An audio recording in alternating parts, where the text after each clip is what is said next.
What's the difference between an integrated amplifier and a power amplifier? Not sure what you are going to buy? Let me break it down for you in this video. An integrated amplifier gives you everything you could need in an all-in-one chassis.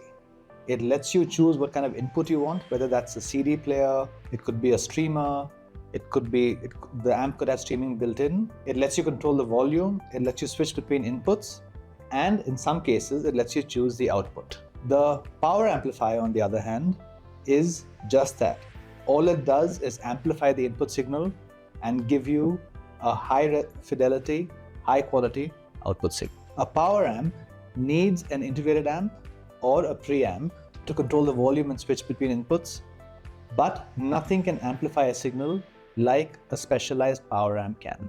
As you can see, an integrated amplifier has a whole bunch of controls in the front, from a volume knob to allowing you to change the input, the tonal balance between the left and right speakers, and tweak the treble and bass. A power amp, on the other hand, has absolutely no controls on the front because all the control is done by the separate preamp. And as I said earlier, the power amp just amplifies the input signal.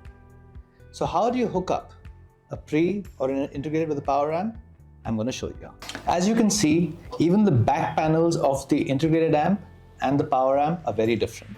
The integrated amp has a whole bunch of inputs. This one, the Onkyo TX8470, also takes in an HDMI signal and you can connect it to your TV, whereas the power amp only has one input and one pair of outputs.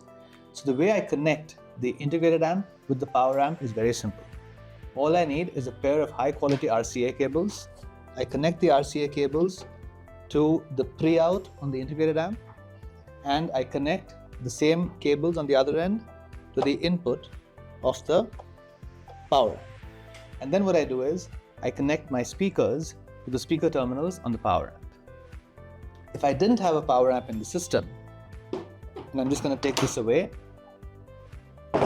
then I can connect my speakers directly to the output of the integrated amp. So you must be wondering, what setup is best for me? In most cases, for an entry to mid-level stereo setup, an integrated amplifier works perfectly fine, especially if, like the Onkyo 8470, it has streaming built in. As you move towards a higher end setup, it's better to separate out your amplification so that you get pure power from a power amp. And the highest end stereo setups have something called monoblocks, where there isn't one power amp but two, one for each pair of speakers.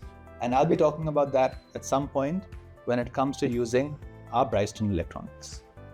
So the takeaway for you guys today is you can go with an integrated amplifier, you can add a power amp for more fidelity, or you can go for a pair of monoblocks for the ultimate stereo setup. So here we have a fully connected rig with the stereo amp, the power amp, and a pair of speakers. The Onkyo 8470 has streaming built in, so I use Spotify or Prime Music as my source. The pre-out from the stereo amp goes into the input of the power amp, and the speaker outputs of the power amp are connected to my speakers. The right output is connected to the right speaker, the left output is connected to the left speaker. So all I need to do now is switch my system on, connect to the Onkyo using the Onkyo app, select my favorite song and hit go, and I have a hi-fi setup with a pre, power, and a pair of speakers, and that'll give me hours of blissful enjoyment of my favorite tracks. As always, if it sounds confusing, if you want to look at different options, you can reach out to us on www.cinebels.com, walk into any of our stores, and look at all the possible options before you decide what to do.